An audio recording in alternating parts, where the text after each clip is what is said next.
Hello and welcome. Uh, this is Law Firm Marketing for 2021. Thanks to everyone joining us, whether you're joining us on LinkedIn Live, YouTube, or wherever else we're live streaming to, or perhaps just watching the recording. I'm fortunate enough today to be joined by 5 fabulous individuals, and we're going to be going through some of the topics of what they've been through with law firms, law practices over 2020, the joys, the horrors, everything in between, but more importantly, having a look forward to 2021 and how perhaps we can help and give advice to law firms on what they're going to be doing. So without further ado, and I said to them before we started, I was going to pick on them totally randomly, I shall let them introduce themselves and they can say a bit more about themselves. If you have any questions through this, please feel free to type those in and we shall get going. So, Rich, hello. Hello, Mr. You weren't sure about that. Come and say hello and tell us a bit about yourself. Yes, well, David, thank you for having me on. Very excited to be talking with everybody. Essentially, my name's Rich Dibbins, and I've been working in the legal sector for a little over 8 and a bit years now, working with law firms of all sizes around their digital marketing. And I've heard the weird and wonderful all the way through to the ugly and the horrible, shall we say, around digital marketing. I think today's session with everybody we've got involved, a lot of people are going to get some great insights into where law firms, the challenges they've had in 2020, but more so what can they be doing for 2021. So I'm excited to find out what other challenges law firms have, as well as the ones that we're going to discuss today. I'm really looking forward to. I mean, we've got some questions already coming through, but it's going to be interesting to see what might come through live. So, next person to introduce themselves, Peter. Tell us a little bit about yourself. Thanks, David. Hi, everyone. I'm Peter Jones. I've been working in the legal industry in one shape or form for over 10 years now. Started out more in the front line, so I did actually train to become a barrister, but unfortunately came to the sector in probably the worst time, around 2008 period, and therefore I had to find my own way in further up the chain, and have landed myself more in the business development side of legal firms. Really interested to see what everybody else's experience of 2020 was and what they're looking forward to in 2021, and hopefully some of the insights from the BD side will be able to filter through into all of the great marketing tips that everybody will be getting. That's great. Looking forward to this. And next up, Charlotte. Charlotte, I'm going to mess it up this time. I got it right in rehearsals. Charlotte Takas. Yeah, I still got it right again. Yeah, you still got it right. Thank you very much for joining us. Please tell us a little bit about yourself. Yeah, so my name is Charlotte and I'm the CMO of Novum Learning, which is a professional micro-learning platform dedicated to the legal industry. And the easiest way that I can describe what I do is basically being the middle woman, or what I've done in the past as well in the legal industry, is being a middle woman between law firms and corporate legal departments and suppliers to law firms and corporate legal departments. And what I'm currently working on is bringing knowledge to the sector from experts like the people we have on the panel today, and helping the sector essentially function as a profitable and successful business. That sounds great. I think we got such a really nice mix of people and skills in the room today. I'm looking forward to this, and I think next it's going to have to be Ollie. Come on up front and tell us a little bit about yourself. Thanks, David. Yeah, I'm Oliver Taylor, and I, like Peter, came into the industry wanting to be a lawyer, and went on work experience almost 20 years ago, and was put off, and then I've stayed ever since, and I've worked in all the support roles all the way up, and now in marketing for 11 years. I've just hit the anniversary, so I've gathered the mix of marketing for regional and international law firms in those 20 years. That's great. Thank you very much for that. You have to bear with me here. I'm pressing all the buttons and trying to get this right this time. Oh, let's get rid of this. And finally, have to introduce Simon. Simon and the Magical Unicorn. Simon, over to you. The unicorn. Hi, I'm Simon Marshall. I'm going to wave because Rich Dibbins told me not to. And I am the founder of TBD Marketing. I've worked in the legal sector for 20 years. I've been a journalist and then in-house at 6 different law firms in marketing and sales roles. And then for the last 3 years, I've set up on my own agency. I do 2 things really. One is for smaller firms, I'm a virtual CMO. And then for the larger firms, I'm an advisor on digital marketing strategy. So thanks a lot for joining us today. It's going to be a brilliant session. And yeah, I'm looking forward to hearing all the views that we've got on the panel. That's great. Cheers for that, Simon. So I think the first thing we were going to have a discussion about was really, I mean, and especially this goes to those of you working in-house at the moment. How's 2020 been for you? Who's going to go first? Peter, do you want to go first? Yep, I'm happy to take the lead on that one, Ollie. Right. 2020 has been pretty much normal in regards to crisis management for law firms, I think. So I personally, on my personal journey, was one of the early casualties of 2020. And most law firms decided to cut back a lot on their initial marketing budget and BD budget as well. I think it was more the latter part of 2020 that they realised that was probably the wrong strategy to take, and therefore more firms have actually looked into it better, picked it up, gone back to the experts and said, actually, we need your help in this regard. So quite standard in regards to dealing with crisis management. I think if you all hark back to 2008, we were still reeling from that kind of effect that the global impact would have. But I think we've recovered a lot quicker, and law firms have actually adapted and embraced digital technology in regards to how they go about doing things, which has been fantastic news, really. It's really progressed that on a long way from where they were before, say in 2019. I always think it must have been quite a struggle for a number of especially some of the smaller law firms out there, not just the whole work from home scenario, but really trying to drive the whole online for the business as well. Ollie, how's things been with you? Yeah, very much similar to Peter.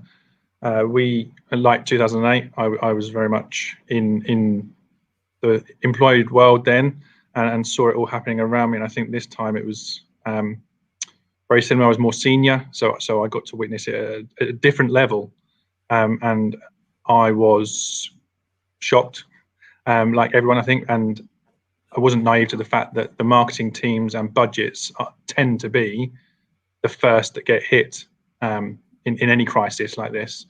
And teams shrunk, budget shrunk, and then others were plowing forwards and going really strong, or capitalizing on this situation. And I think some people were saying that people in-house are worried more internally than it is being perceived outside. So internally, we're panicking more than we were externally. We looked okay externally because we were working around the clock to get things done. Events fell off the face of the earth overnight. So we all had to adapt quite quickly to the digital world, which for the legal sector needed that kick.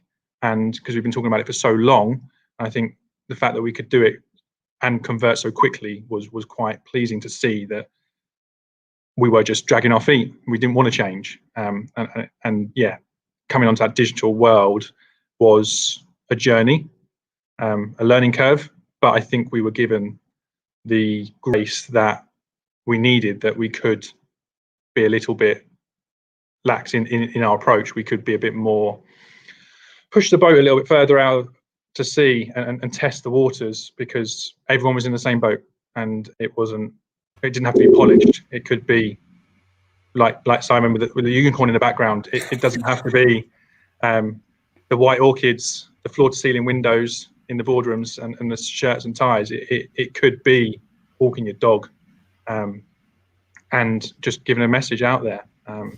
So yeah, I feel like it has been beneficial to the sector, and we have grabbed it with both hands, really. Some firms haven't because of the resources that are available, but I think it will come back a lot quicker than it did in 2008. I think it sounds like it's been a good time for those to really dive in, a good excuse to dive in and try stuff without too much pressure behind them over how successful it is, with everyone being in the same boat.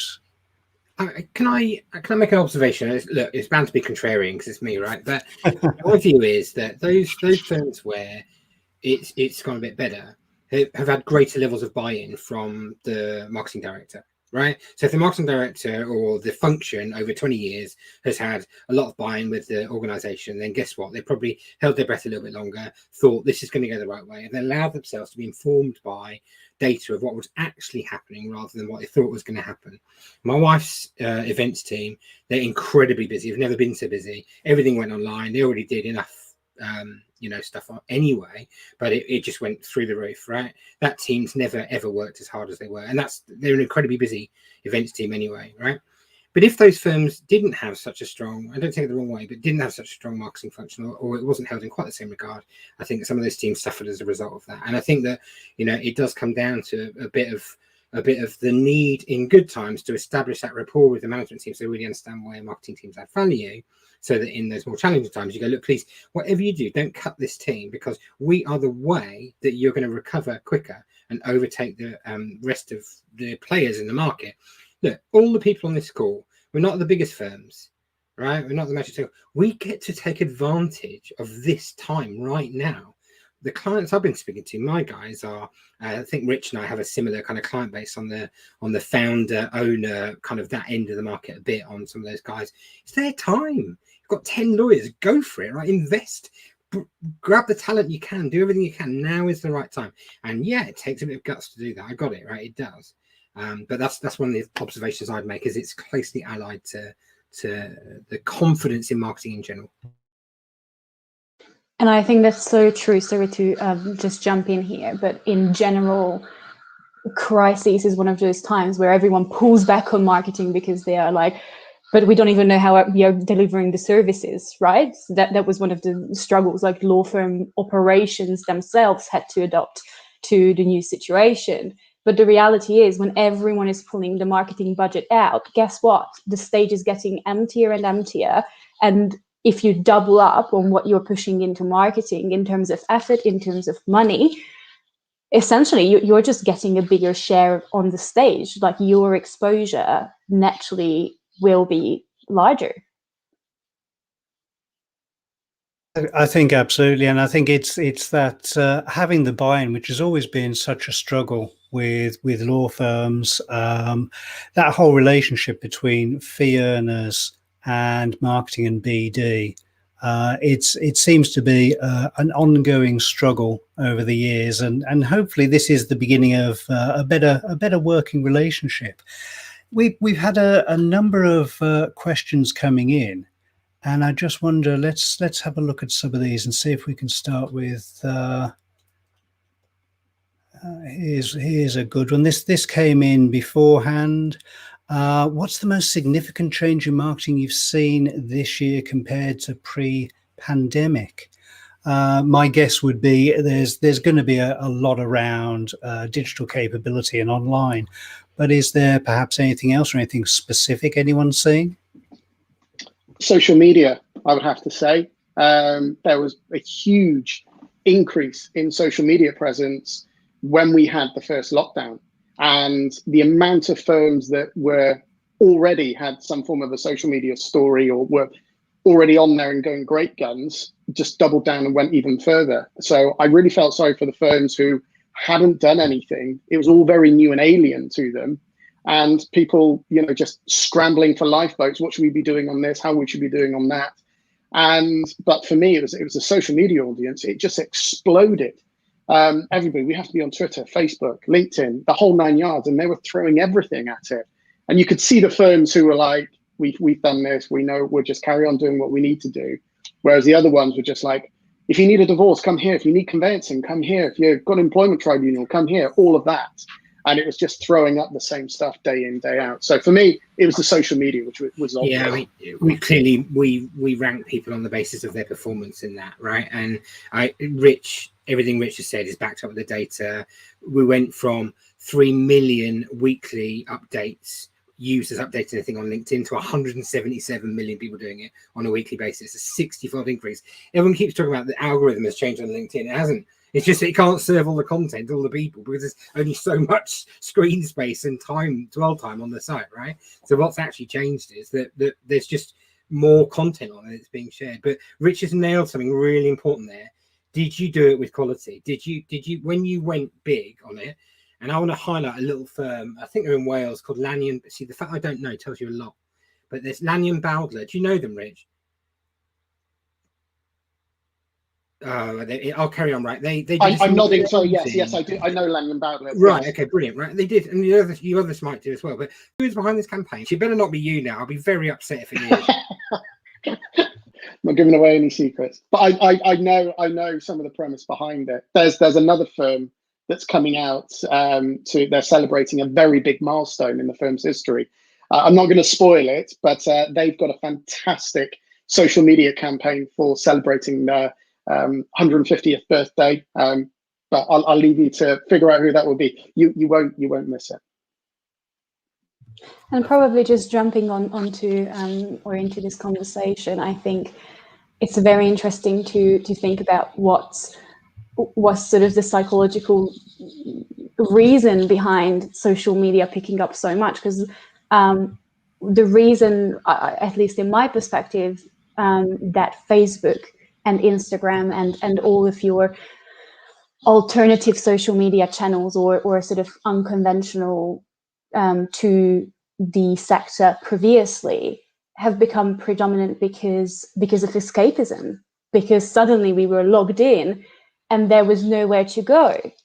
Historically, you're able to run away, you're able to, switch off LinkedIn and you just go wherever you want to after work. And suddenly we found ourselves locked in our homes, unable to go anywhere.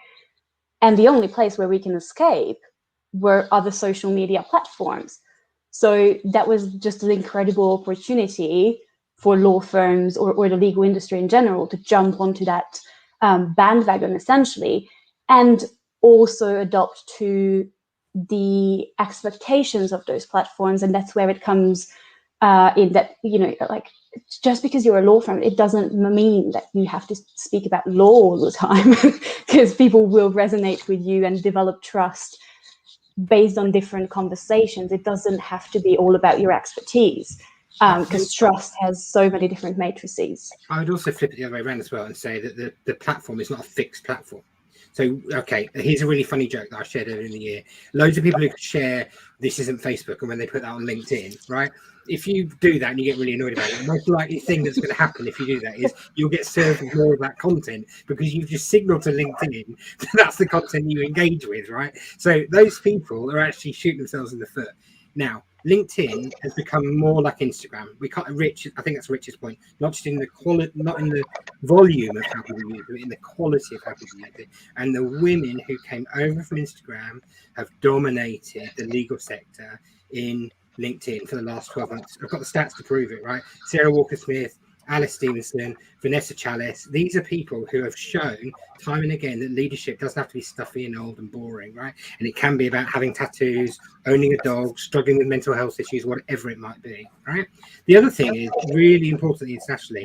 I'd be interested to hear what the others got to say about it. I'll stop talking in a minute. The assumption is that the platform is used the same in each country. It is not.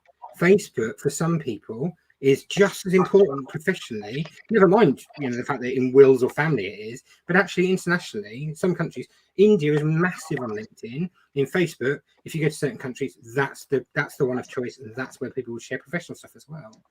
I think there's an assumption all the same use country to country, and it's not true. And now, of course, we've got Clubhouse joining the ranks as well, and I think we've all had a listen in on there as well, and that's a really interesting one, because it is quite different to what we've seen beforehand, and I think it leads to a much more personal experience as well. I know some of the rooms I've been in, for one thing, it's actually quite surprising how many lawyers are already on there. A lot, especially on the US side, but I think more and more on the UK side coming in as well. So it's going to be interesting to see how that takes off. Just quickly, we have a question coming in from review solicitors. David, I'll just jump in on the social media side of things. That we found that during or before lockdown, actually, it was the fact that our content that was not legal tended to get the most reactions. So anything we did socially or CSR wise, that was the stuff that was really getting the likes, the comments, the shares, etc. And those tailored images that were not the stock photos that are different colors or whatever they are. It was real life photos. So the legal walk last year, a couple of our guys did it and took a photo and did it, and that was one of our biggest pieces of content that went out, and that's where we also took the vision that Facebook and Instagram as a firm would be a CSR push, and we'd keep LinkedIn and Twitter as a bit more of a legal insight platform. And I think I agree with all the other guys as well that's social media was definitely something that we saw a rise in, and being at home as well, we personally got involved in it a lot more as well, and became experts on it. I know. I think it's interesting. It's becoming a lot more personal, which I think perhaps for the legal industry is where it should have been some time ago. And this is one of those areas where I think it's getting the push now. We're seeing a lot more personal posts coming out, people less afraid to say what they think, what's on their mind, and realizing it's a good way to engage the conversation going forward. Not everyone wants to hear about the ins and outs of various acts or how well the business is doing and all the rest. Sometimes it's just nice to get to know the people. Absolutely. I mean, this is what I've said to so many people when I talk about social media. It's called social media for a reason, to be social. It's not called social media to go sell your services. Okay. So I always say, build your brand, build trust, and then people will buy from you.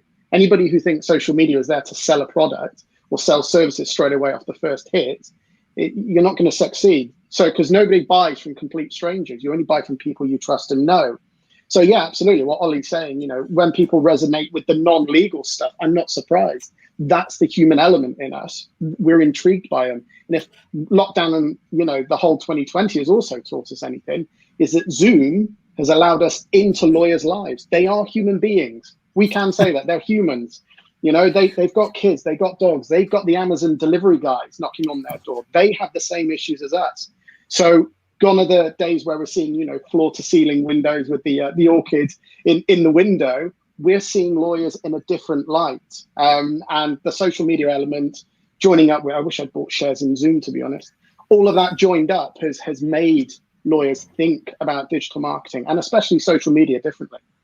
I think one of the things that's really important on that model that I've shared with you each before, but I haven't published it publicly yet, is the experimentation phase, right? A lot of these guys have really spent 2020 working out, look, I can't tell every lawyer how it is they should go about using social media any better than I can tell you brilliant people how to do it as well. Charlotte's on TikTok. I don't know if the rest of you are or not. I don't tend to hang on TikTok far too old for that kind of nonsense. But if Charlotte tells me that works for her target audience, why would I be the right person to tell her not to do it? Right? That's just crazy, right? So she knows her target audience, she knows what she's doing, she knows how to use it, she knows how to cross-platform in a way that I, probably wouldn't as well. And I think there's been what's really changed for me in the lawyer's mindset is they're for their work, David, they've got to be very clear that they don't get stuff wrong. Right, it's a litigation issue. They will be liable for the stuff that they do.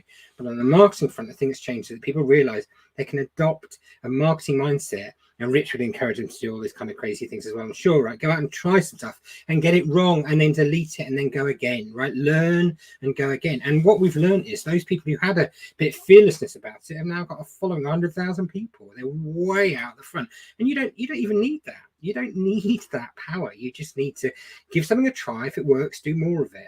Right, and if it doesn't work, then try something else. Doesn't matter. But to fail publicly is okay, if you're marketing. Now, the one strange thing is if they're all sharing legal updates and failing and getting it wrong, then they're in trouble. So in a way, the one thing you don't want to share publicly that way is a legal update, because everyone will pile in and go, "You've got that."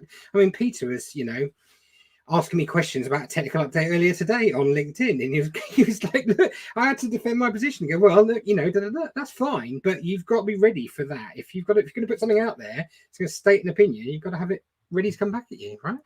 Yeah, absolutely. You need to be able to back up what you're saying, particularly in regards to your specialist area. But I think that's a prime definition of what actual innovation is. It's being prepared to get something wrong publicly to then try and improve it and get it better next time around. And that's the only way that you can really look to do marketing for law firms. Too many law firms sit on the fence and go, "Oh, what's that other firm doing? Should I do that? Should I not?" And it's more a case of just do something and make sure that you keep it within the realms of what social structure you're putting it out there for. Yeah, definitely. I think that's the Starbucks model, isn't it? That they wanted a coffee shop on every corner, so that you didn't have to cross the road to get a coffee. And it's simple. Just keep going and react to the users. And but the worst thing is, right, it's the iceberg strategy. The only thing you can see about what another law firm is doing is the bit that's above the water, right? So if you want to copy them, you're copying a floating block of ice. You're not copying the 90% of the stuff they're doing behind the scenes, where they've gone out and done their business development, where they've done their market research, where they've done their survey. They are months ahead of you on that idea. And do you know what the great thing about law firm marketing is? There's always something coming up that's changing. There's always something in the future, and nobody owns any of it. They just don't. They go early, spot some things that are going to happen in late 2021. I was talking about one earlier today, hadn't thought of with somebody else. Own it, like plan for it, start doing stuff now, eke it out, get some comments out. Brilliant stuff you can do and own it for the whole year for almost no cost. Just look forwards a bit. So do you think 2021 will be the year law firms get a little bit braver? Maybe try something a little different? I'm gonna say yes. I'm gonna be really positive and say yes. Yeah, I'm with Simon there and say yeah. I think lawyers, that human side has been broken down. They're not scared now. They don't put that mask on in the morning and have the suit on and tie and the framed plaque on the wall. They're now, you can see, like Rich, you can see the Captain America's behind him. You can see their artwork. You can see their home decor. You can see Simon's unicorn in his background. Like, it's just things like that have broken that barrier down, that stereotype that lawyers had, that clients in the most stressful time of their lives are going to a client or going to the law firm to be vulnerable and are quite scared. But now they know that these people are humans and they can relate to us. They have children, they have dogs barking in the background, they have art on the wall. We've seen their bedrooms, it's just broken that down. And I think lawyers have seen that now and it will hopefully continue. I think some things will fall back to how they were previously, but I think the majority will push forward and grab it by the horns. There's some challenges there, Ollie, aren't there, right? If you're a lawyer, there are some challenges there. If you're a lawyer who's been based, let's say you're at Stephen Scone, right? Perfectly good firm, really good firm, down in Exeter Way, maybe from one of those offices down in Cornwall. What's the difference between the quality of your bedroom versus a Freshfields Associates bedroom over a certain way? And suddenly clients are going to start looking at it and thinking, well, wait a minute here. right? I hear the advice coming through, very similar. These people are very similar, this and that, and suddenly you just realise you're paying for a better quality of bedroom for someone. It's like, I think it's going to be a huge disruptor, and we haven't focused on that. But I don't know why everyone's laughing at that. I mean, Rich Dibbins is obviously winning the bedroom, bedroom off at the moment, right? David and I both have children invade the room already, so the unicorn's owner came in with an ice cream a few minutes ago. So look, I think that's a huge challenge for firms, and that is a big thing for 2021. But how do you differentiate in a market where you've got a newly fragmented kind of fee earner base, a diaspora almost? They've gone everywhere, and they're going to be operating in this that harmonizing that brand and doing that and making sure that you can differentiate on rates as a result of the fact that even the people around the place can be very interesting for law firms this year. Well, let's have a look at one of these questions that's come up, because I mean, this is another topic that I know I think we've probably all touched on. I know Simon's been doing a lot of work around it, and that's the reviews side, and how those are playing a part. And I think there's a number of areas where the reviews are coming in. I know from the side I often look at, it's very much the digital, the online, the Google My Business that sometimes shocks law firms when they realize they've got reviews. But it'd be interesting to hear a little bit from the rest of you. I mean, I know, Simon, you've done quite a bit of work around this, having a look at them. But also, I mean, from Ollie and Peter, I'd be interested to hear your take on that as well. Yeah, I mean, I remember when Review Solicitors started, and I know Paul and Michael there, that I thought years ago when it first came on the scene, I thought it's just another review site. It's just another one coming in to try and disrupt the market. It's not going anywhere.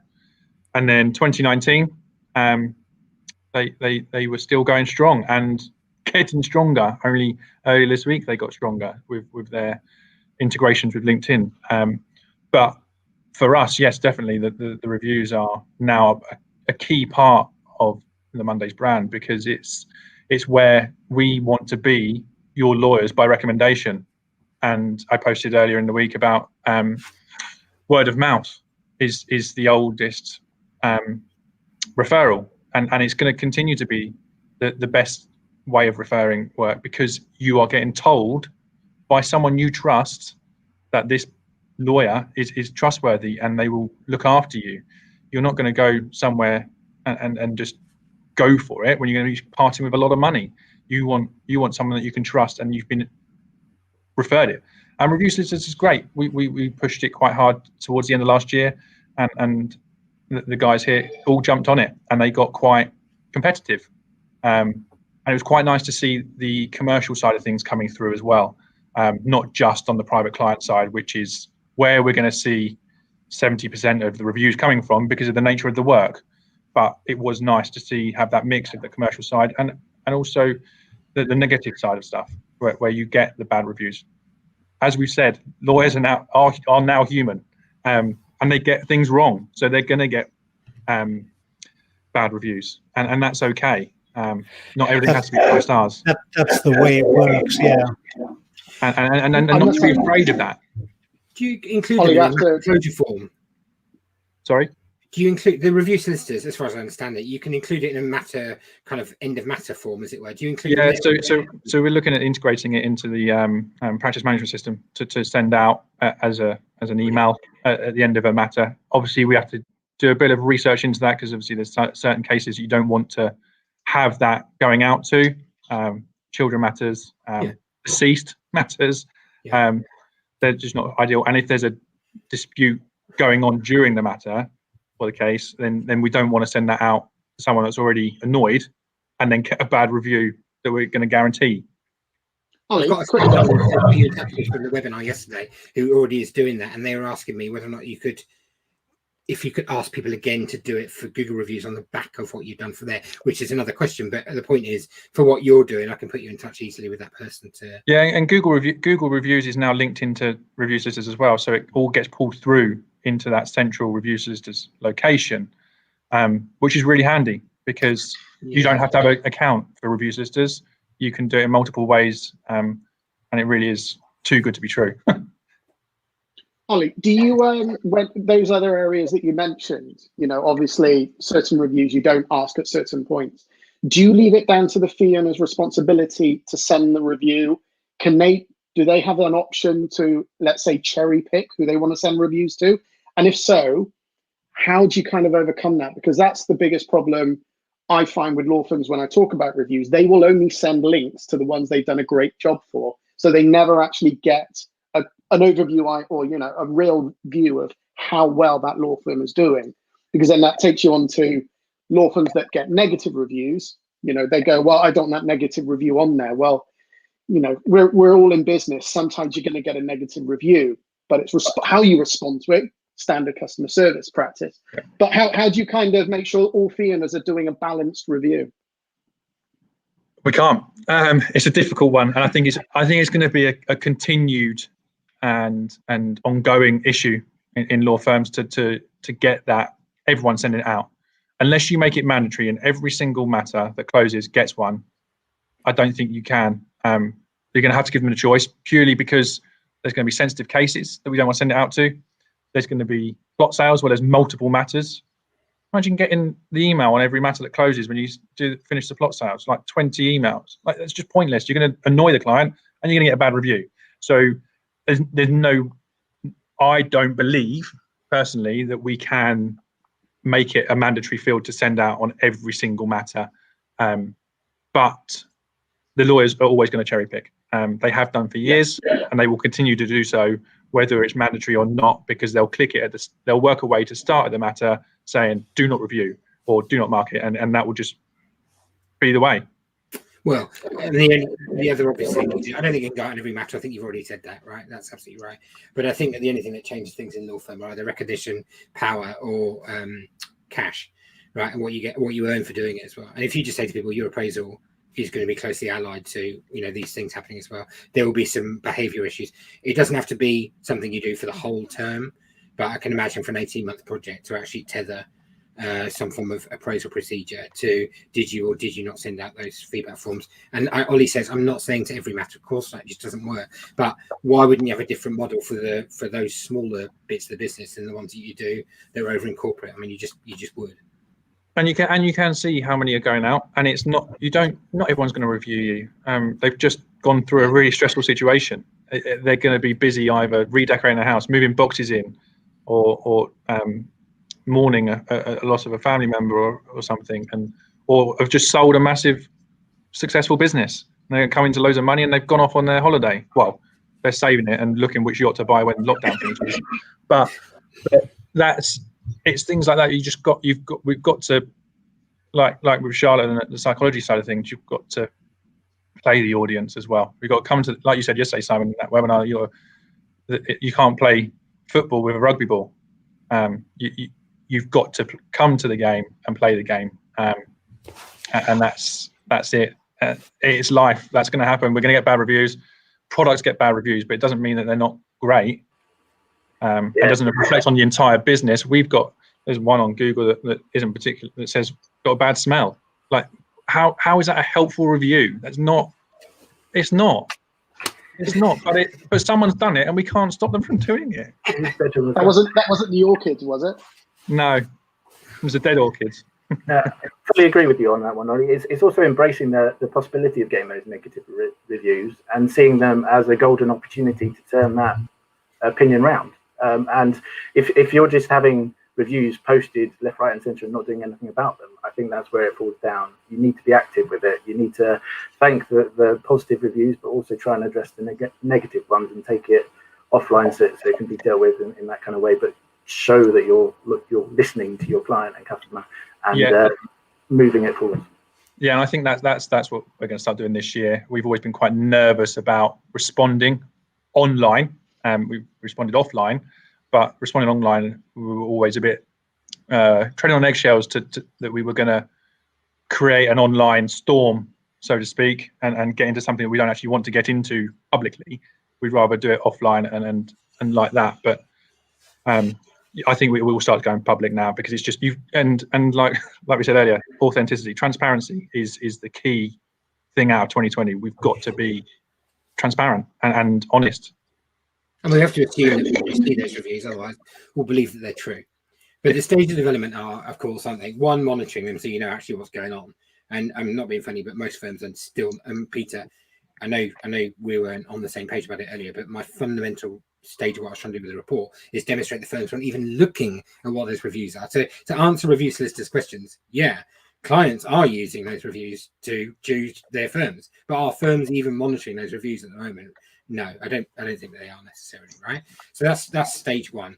2, as Ollie says, is responding privately. 3 is responding publicly, because you don't want have something that's just a mistruth out there against your firm. I did share that very funny Clifford Chance one yesterday, where somebody had put a review: if this guy contacts you about Clifford Chance, if this guy contacts you, he's a scam attorney, avoid, or whatever, right? Which is really funny, but Clifford Chance has done absolutely nothing about that review whatsoever. So somebody out there might think, because if you look at it in without laughing, it does read as if it's a scam attorney, right? That's a problem.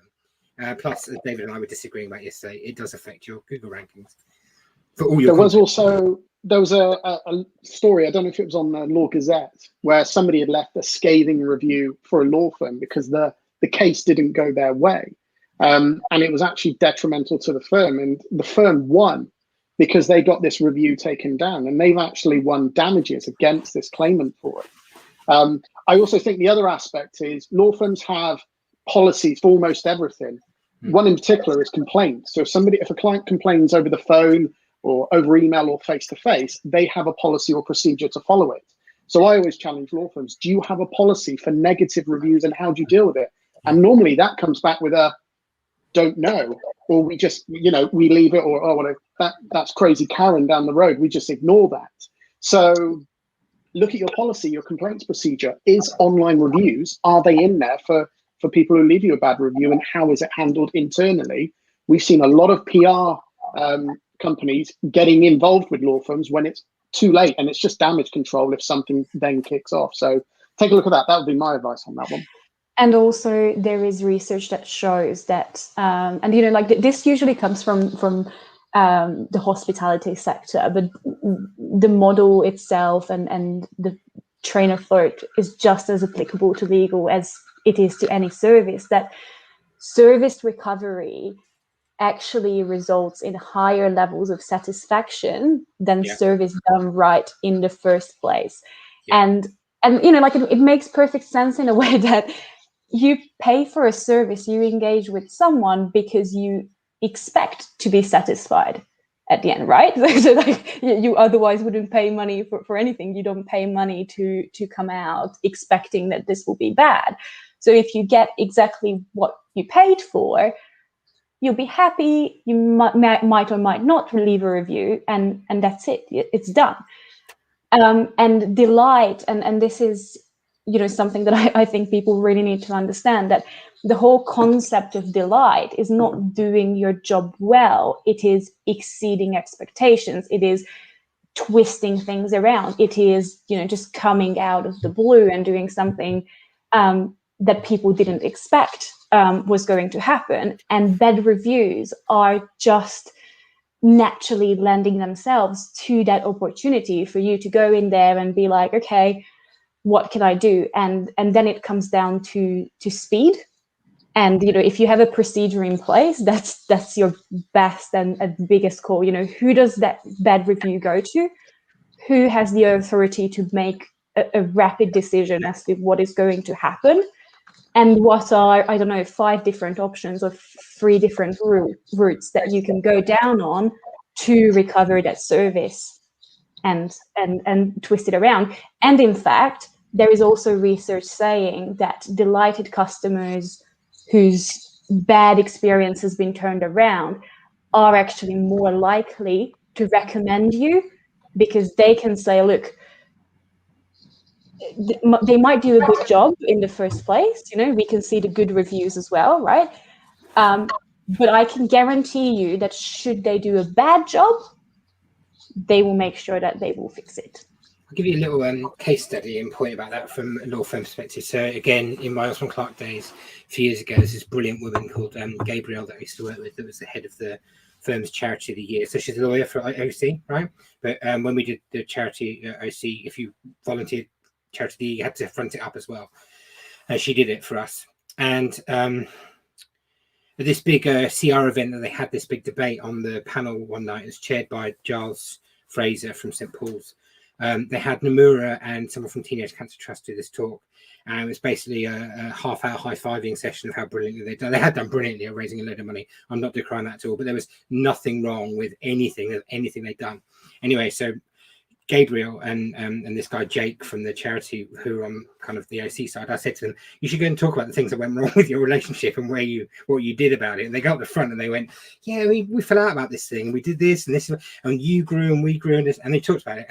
And afterwards, there's a Q&A session. And there were 45 questions asked. I kid you not, 45. Every single question went to the people with authenticity, the grit in the oyster, as it were. That's what we've got to have that stuff more in the legal sector. We need more of that. Things go wrong. Businesses have things that go wrong. People have things that go wrong. And the more that we talk about that and put it at the center of stuff, right, and then deal with that, it doesn't matter if it's on digital or print or video or wherever, right, we've got to start talking about that a bit more as well. So, yeah.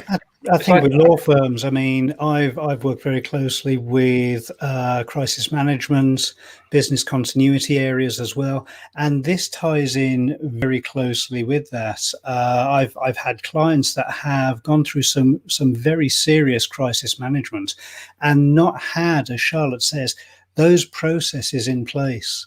And sometimes these things can happen very, very quickly. You're lucky. Sometimes you get a warning, especially some of the stuff that might appear in the press. You might get a heads up over what's coming out and when. But I think it's absolutely vital to bring partnerships, marketing, business continuity together and have that process in place and really go through those. Well, what's the worst that can happen scenarios? Because they may seem remote, but believe me, they do happen. I've worked with some fabulous ones that, for obvious reasons, I cannot talk about. But it was a case. Thankfully, we knew what we were doing. We literally had a checklist in place, and we went through it, and almost seamlessly, it was dealt with. And it was dealt with in a way that I think we all looked back on and thought, we're happy with what's been done here. It hasn't been a hide it and sweep it under the carpet. It's been dealt with head on. And again, as Charlotte said, clients were aware of some of the situation and they really appreciated the openness and honesty of the partners who said, look, there's been this issue, this is what's gone on. And funnily enough, they actually got some work out of it because they were talking, they had to talk to quite a few of the clients and explain. And the clients, their first response was, hey, it's great to see you. Oh, yeah, okay, well, this stuff happens. Thanks for telling us. While you're here, we've got this thing going on we want you to take care of. It was absolutely phenomenal.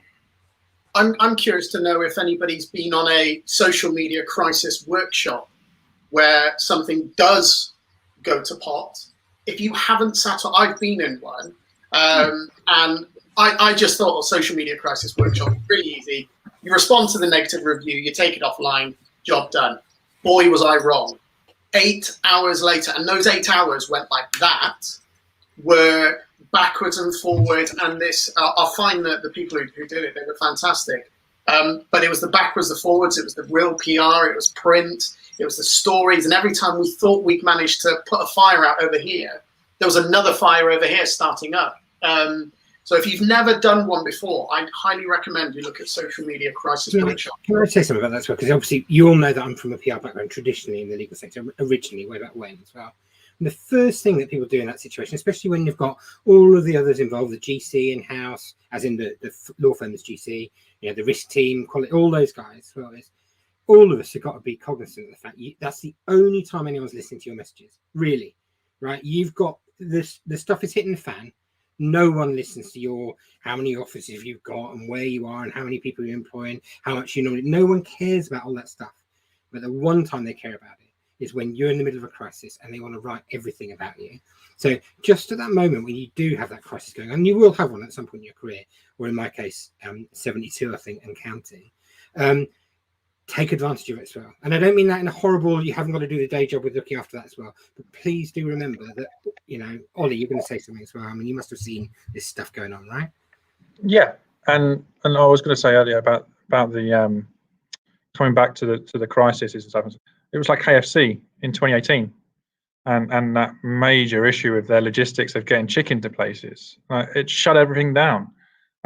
We should have really taken leaf out of the book, but they came out in the metro with that FCK advert, and that kind of blew up, and it was like an honest look. We've messed up, and it was refreshing that they held their hands up and said, look, it's a mess, and we're working around the clock to rectify it. And I will always come back to that, because I feel that was really, really, really good and helpful to see that they were so open about it. Really hungry now, Ollie.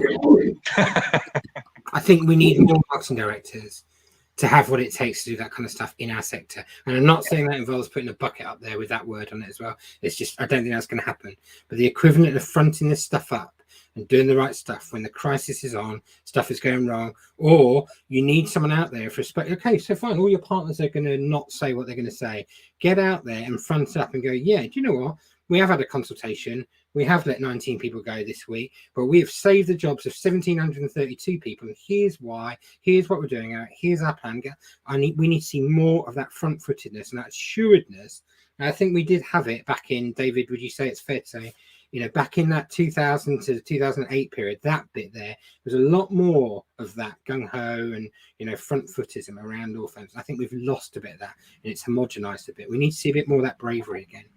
I think definitely, but again, that's where it comes down to good relationships between fee earners, marketing, BD, everyone else who's dealing with these messages. I think you've got to have a marketing director and the process. For an idea, you've got to have a marketing director that is obsessed with client service so much that they say this is the right thing to do, and they're willing to back that. There are times in my career I've had to just say, I'm not willing to put my name to this thing, because it's fundamentally somebody's asked a values question, so I'm going to give the answer. If you pull up the entrepreneur lawyer one, it's not just whether lawyers are developing those values, it's whether marketing guys can stand by the values of the firm and their own values and say this is not acceptable, right, in this day and age for the thing you're trying to do. And I've pushed back on stuff. Okay, look, a privileged white guy, I get it, right? So maybe I'm in a position where I'm allowed to do it. I'm old enough and ugly enough and broad enough shoulders that I can do it. But I think that we need more. David's nodding at old enough and ugly enough, right? But look, not wise enough, I didn't say. But we need more of that in the sector, I think, where people are going to say, no, we can have a mitigation, service all we want, but we actually need a bit more bravery. Think of the drumming gorilla, right? When was the last time we had do you know what happened? That story, the Cadbury story, right? The advertising agency came to the guy and said, we've created this thing. It wasn't even about Cadbury in the first place, right? It wasn't, but they showed it to him and said, I've got to have this. The marketing director said yes, and the next day was willing to go for it. It took the board 3 months, and the marketing director said, back me on it or sack me, right? And that we need more of that, from your gut instinct all the way through, like Brighton Rock, that is the right thing to do. We need to have people back themselves a bit more, do the right thing. So yeah, hopefully that answers are there personal brands that align? They exist. It's just that law firms tend to try and crush it out of people quite a lot, I think, especially people who aren't lawyers. Yeah, we've done that in Mondays, and we're trying to get individuals to jump on the social media, and launch that personal brand. So because it is okay, we've got the Mondays stuff behind us and everything like that, but they're not coming to Mondays to get the advice. They're coming to the individual. They're paying for the brain of that individual, the expertise of that individual that they've trained and developed over years and years of experience. And that's what we need. And if they can show that they're human, it's going to just add to that personal brand and that relationship. And that's why some clients follow lawyers around when they move on.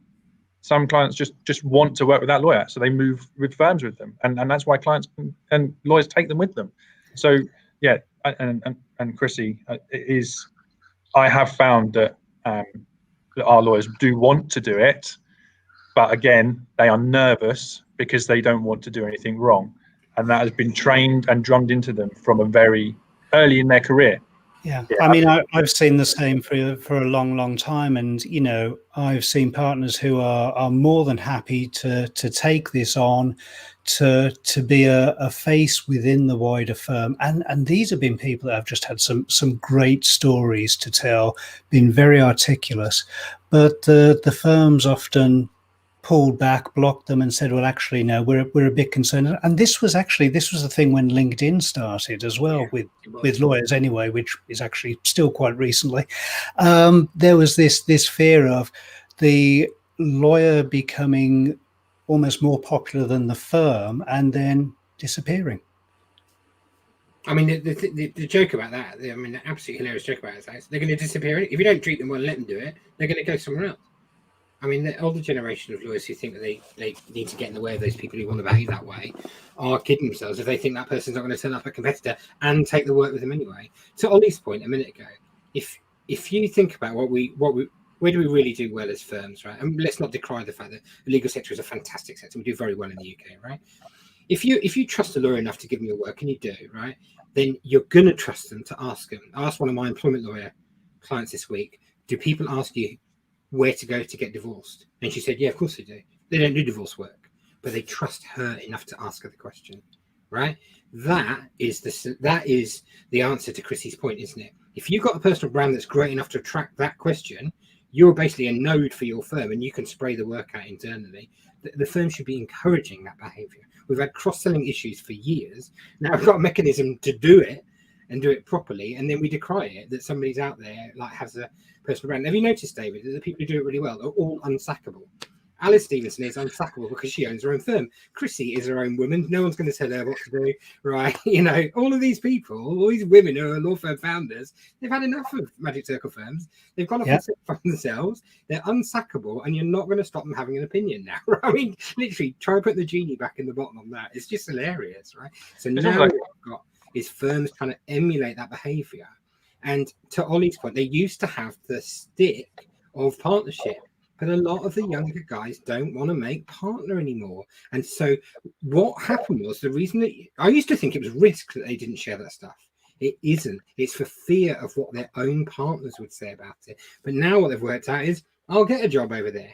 If you're in private client at the moment, you can walk into any firm in the country. It's so busy. If you're in employment law, you're safe.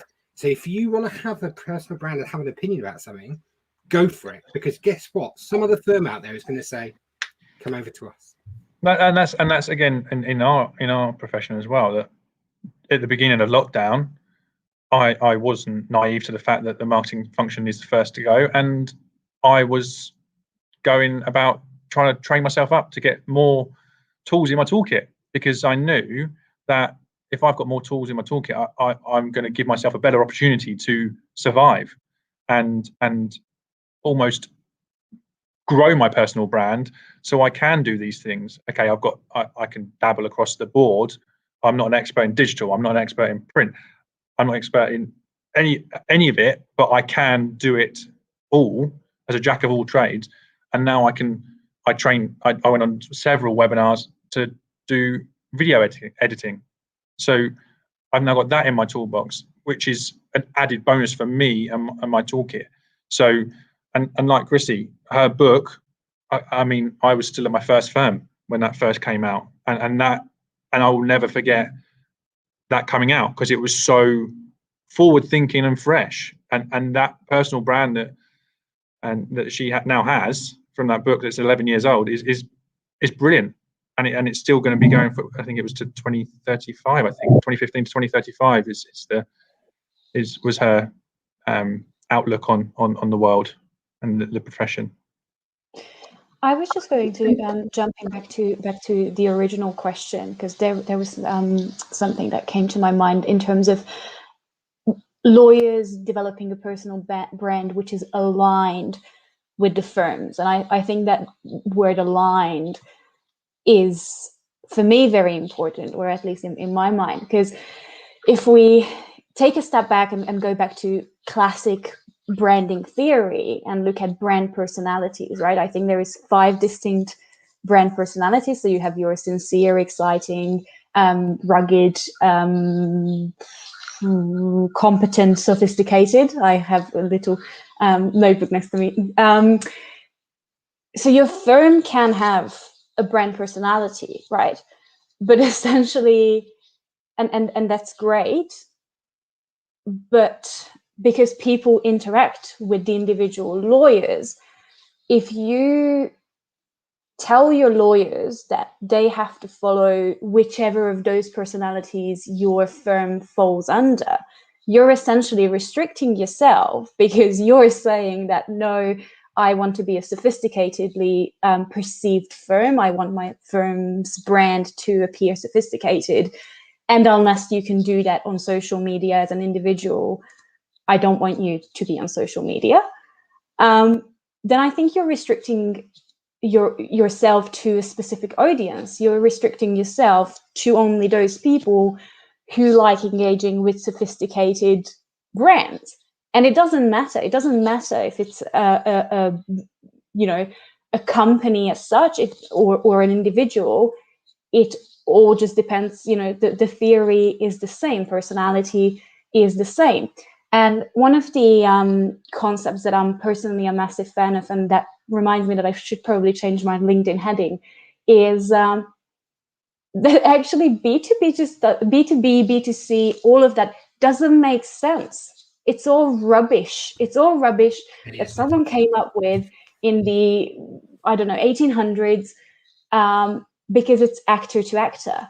And I love that concept, and I love the whole co-creation concept, because that's what it is. It's people interact with people, and there might be a brand behind you, but because you interact with someone on the individual level, that's why you follow your lawyer wherever they go.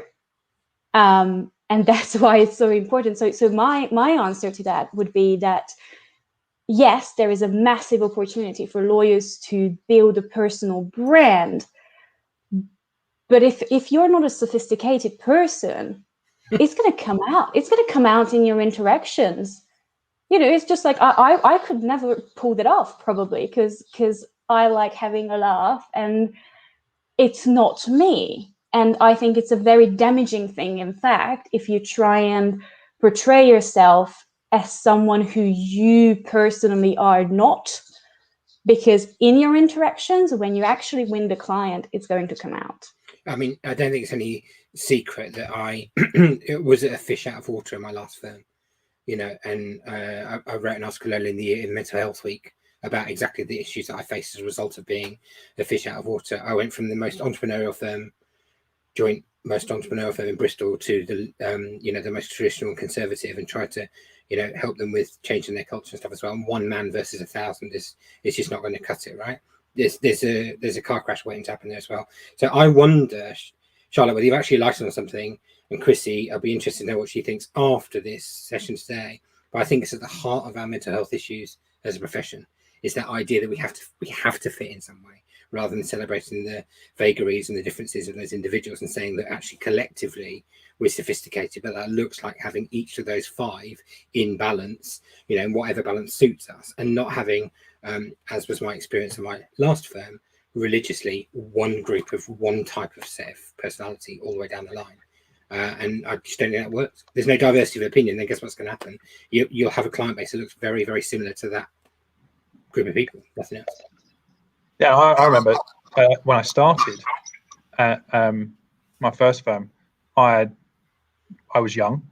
It was 20 years ago, and I had my ear pierced at the top of my ear, and every time I went into the office, I had to cover it with a plaster.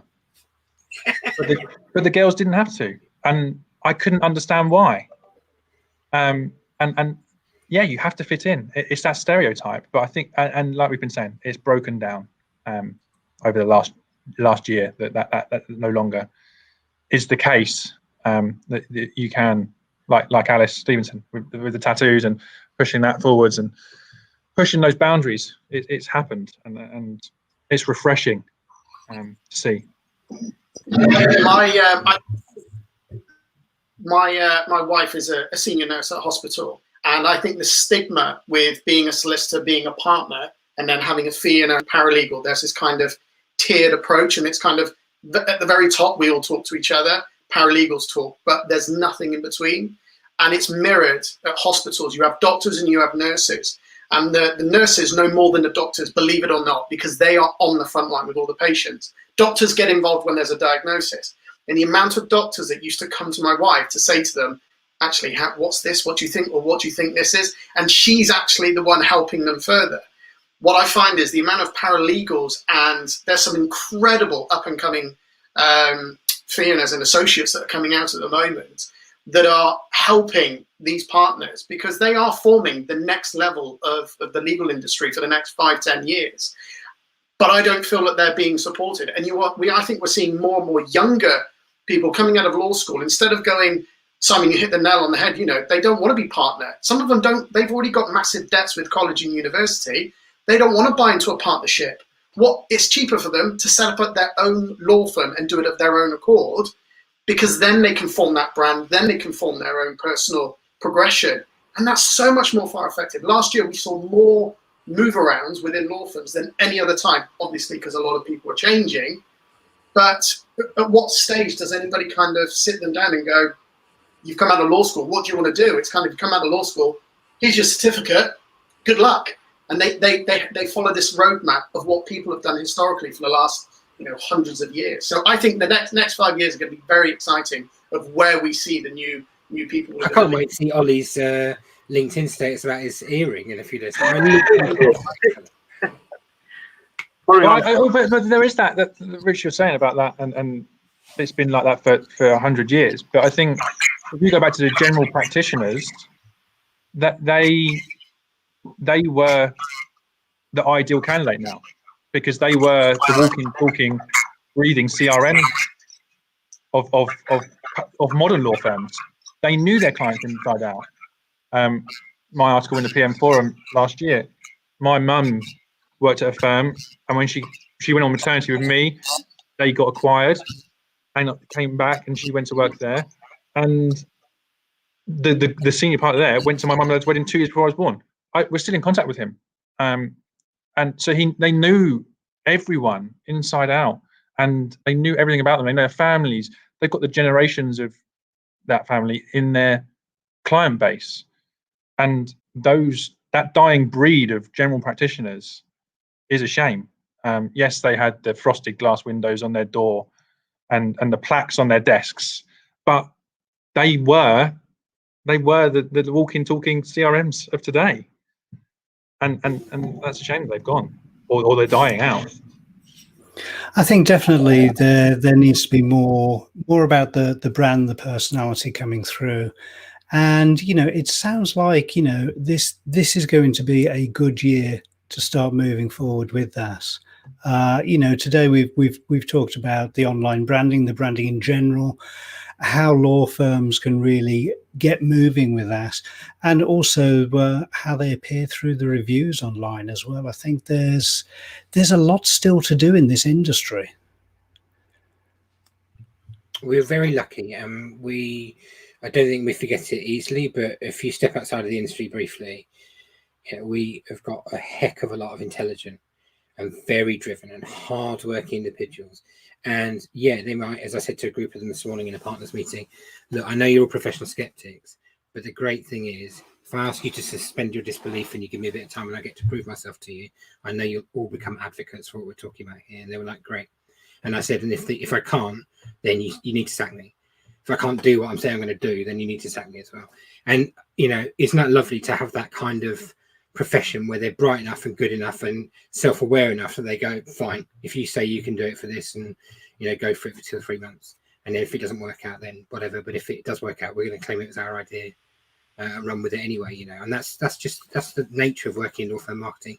We shouldn't lose sight of the fact that there are a lot of, you know, challenging industries out there where people don't play fairly, they don't play by the rules, that aren't a lot of fun, that people aren't treated with a level of respect and, you know, whatever that we are within the firms and those people who work for those firms as well, like us, Charlotte, me, Rich, you know.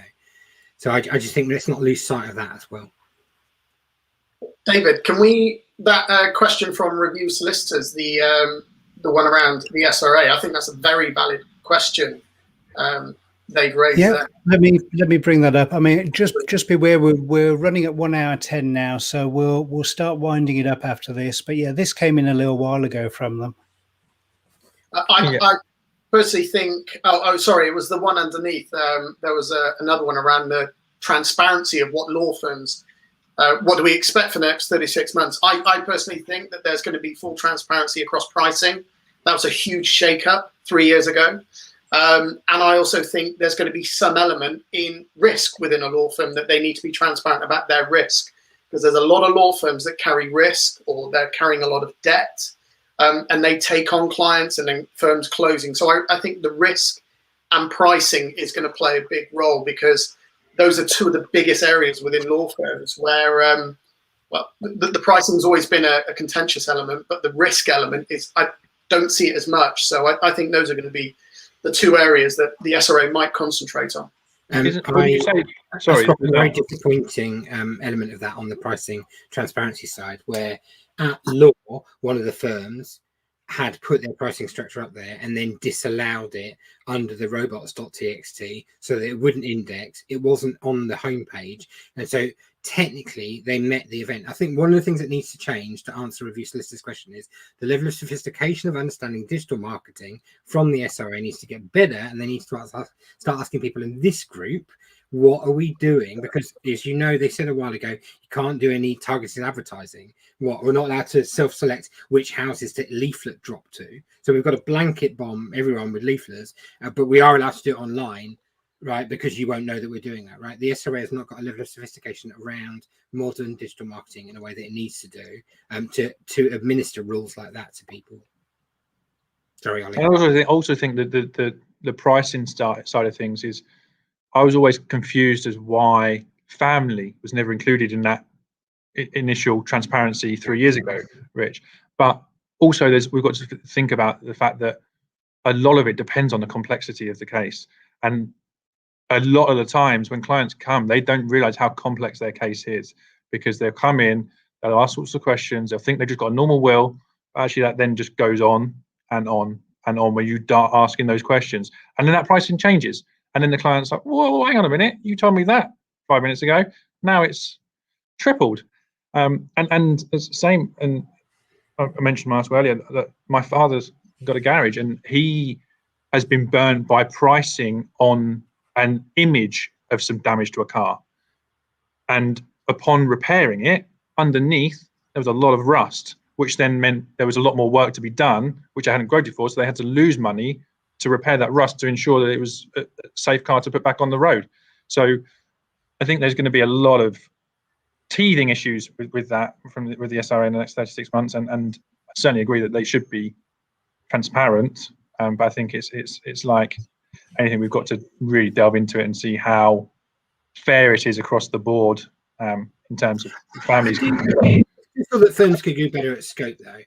Yeah. And on the transparency point, to the Review Solicitor's question, if the SRA were really serious about it and said, okay, you've got to be transparent about pricing, then just be transparent about scope at the same time. We will do X and Y and Z on your will, and we will be transparent on the pricing up to the limit of 10 hours work on this thing for this amount of money. And that's the way to limit it. I think, Ollie, when you get scope creep outside of those things, we all know that, you know, the older you get in your career, the more you say it depends, right? And so, and that's what we need to do, is allow for that and commoditize whatever can be commoditized on those pages. Family needs to be on there. It does. We will give you our initial 7 hours of advice on your divorce in relation to this.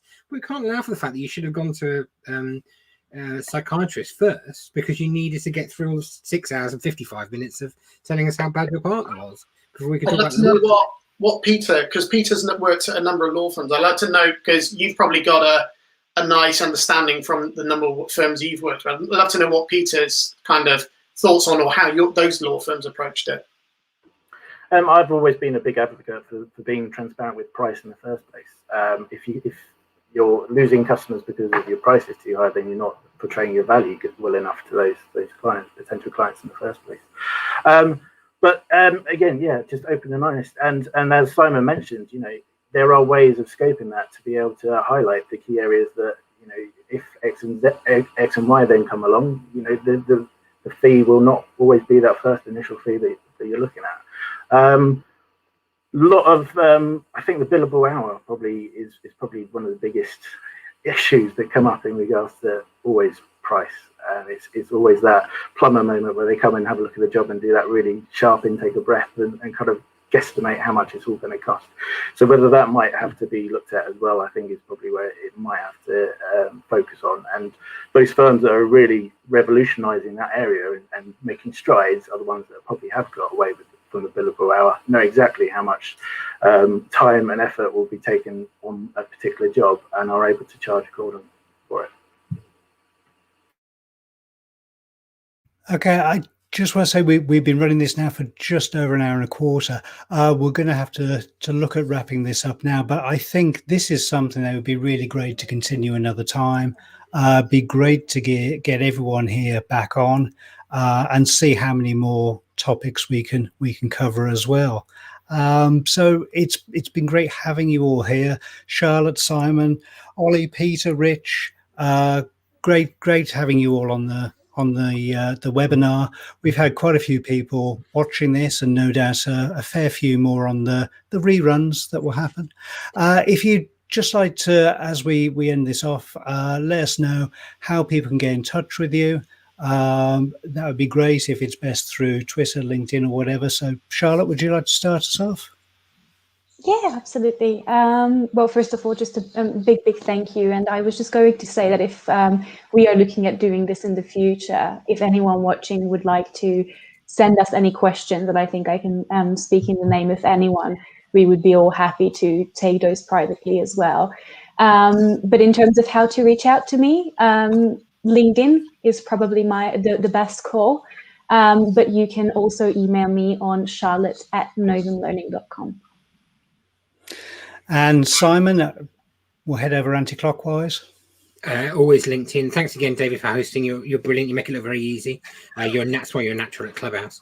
If you go onto LinkedIn, it's Simon P. Marshall.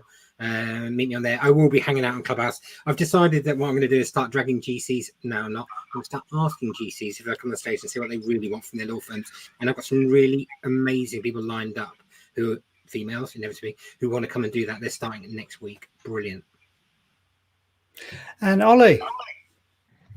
Yeah, well, thank you for my debut, David. Brilliant. Actually, Fabulous.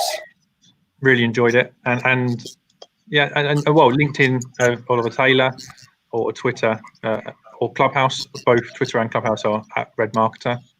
And I think my final parting points is keep it simple. Step back, look at what resources you have, and piggyback on anything that's free to do. And do it correctly, but yeah, it doesn't have to cost thousands of pounds. Look at Coca-Cola, their bottle design back in, what was it, 1915, cost £500 to do the tender, and they wanted a bottle that was recognizable in the dark and smashed on the floor. And it's true, it's lasted over 100 years, that design, and that cost them $500. So yeah, keep it simple and good luck. That's always good advice. Peter. Thank you. Well, firstly, thank you very much, David, for the opportunity. A bit like Oliver, I was a debutant as well, so thank you for that opportunity. And everybody else, likewise, is LinkedIn is probably the best way to get a hold of me. Just make sure you don't click on the dragon from Dragon's Den. Get that one a lot. And a bit like Ollie with the parting gift, I think, particularly for inside legal firms, marketing departments, BD departments, now is the golden opportunity to actually get out and get stuff done. Lawyers are more engaged with it, looking to raise their personal profiles. So grab it by the scruff of the neck and run with it as fast and far as you can go would be my final thoughts on the matter. And Rich. Started first, finished last. Yeah, David, thank you for having me on, and everybody else has been fantastic.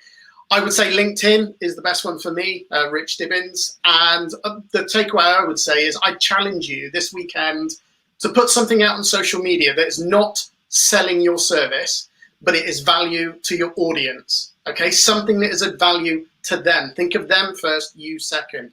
Challenge, whatever it may be, but something that's going to be valuable to your audience out there. keep it social. Don't sell on social media, unless you've got a broken little peg like this or something like that. But, keep it social. Think of your audience first. So, yeah, that would be my takeaway. Thank you very much, and thank you for everyone who's joined us, and we hope we'll be back on soon. You may be aware I now have to disappear. I've been called away, and I look forward to seeing you all soon. So let's give everyone a big wave, because Rich doesn't like it. No. Take care. Been great talking to you all, and see everyone soon. Bye bye. Thanks, Dave. Cheers. Bye. Thank you.